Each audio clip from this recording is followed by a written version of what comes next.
guys, it's April and Read-O-Rama round 11 is completed. And that means you guys get a wrap up because that is the order of operations in which I do things. Now I did manage to somewhat do a vlog for this past weekend of Read-O-Rama. In case you're interested, I will link it up above and down below. It just gives you a little bit of my thoughts as I was going through the weekend and all the little tidbits of my life. It really isn't that super exciting, but I know some of you guys really enjoy those vlogs, so those are up if you want to view them. And now I will get on to how Read-O-Rama actually went. I did manage to complete all of the challenge and to sneak one more book into the weekend. Some of that had to do with the fact that I picked some really short reads at the beginning of this read-a-thon just so I knew that I would most likely complete Read-O-Rama because I needed a goal that I could achieve. I needed a light at the end of the tunnel. The first read I completed was Fairy Debt by Gail Carriger. This was my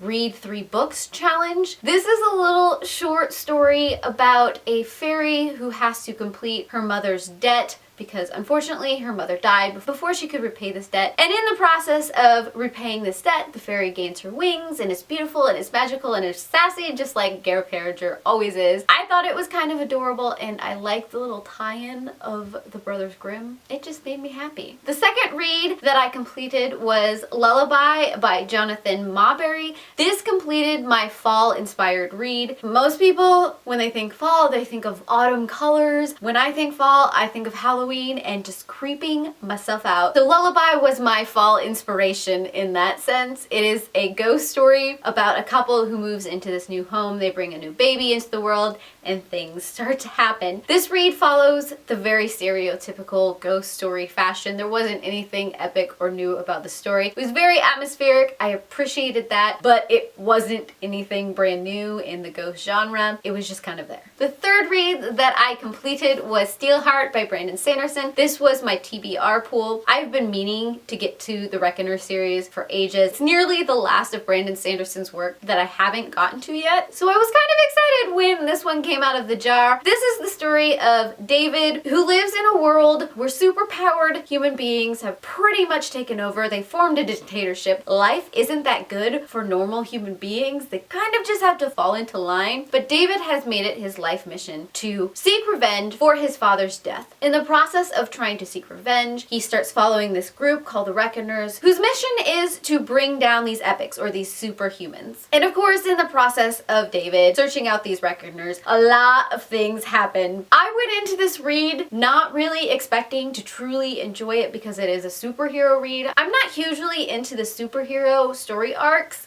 which is probably why I haven't picked this one up yet, but the things that happen in the journey of poor David and some of the human interactions and storytelling that happens in this story. Halfway through, I still wasn't sure. By the end of the book, I'm like, what just, fine, I will invest my life in this series because, oh my gosh. So yes, I did end up really liking this read. At some point in my future, the rest of these books will probably show up in my wrap-up. And last but not least, I snuck in Mastiff by Tamora Pierce. This is part of my Tortal read-along. This is the last book in the Becca Cooper series and the last book in the Tortal universe for this year until she writes more books. And the journey in rereading all these books, I have just enjoyed it so much. Becca Cooper is probably one of my favorite series just because of how you can see Tamora Pierce's writing, how it's evolved, and Becca Cooper herself. She's a very strong character and I relate to her in so many different ways. In this last volume, we follow Becca Cooper as she is trying to find the kidnapped prince. You have all of the old characters. You have some very traumatic things that always get me every time I read this book. Just leave me a little bit devastated inside and maybe starting to tear up a little bit, even though I know they're coming, I know they're gonna happen, but oh my gosh. And just seeing all of the tie-ins that are later going to happen in the Alana series, it makes me happy. I have done a full review over the Becca Cooper series. I will link it up above and down below in case you're interested. And with that, that was my Read-O-Rama weekend. I think it went fairly well. Tell me down below if you participated in Read-O-Rama, what books you read, how you think you did, and of course, as always, if you have read any of these books, I want your thoughts. Under the thing. I'm pointing to my lap. But I want the comments down below. please and thank you. I heart your beautiful faces. Bye.